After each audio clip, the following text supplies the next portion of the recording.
First thing you're going to do is remove the actual cover of the cuvette wheel.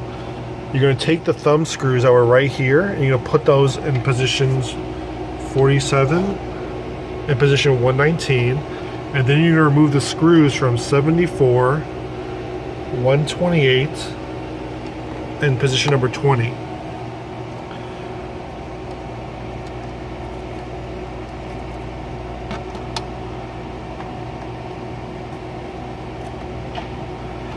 Make sure you move the mix bars out of the way, and you also remove the wash head.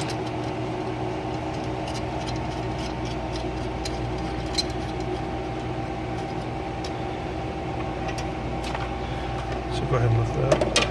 So once you grab those two, you can lift the whole wheel out. Set the wheel down to the side right there.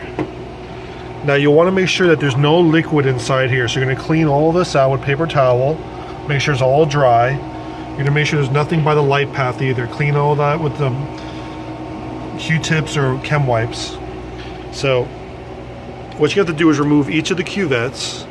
If you have a wheel like this, obviously you'll break it up, you'll open up the segments and remove all the cuvettes and wash them that way. There you go.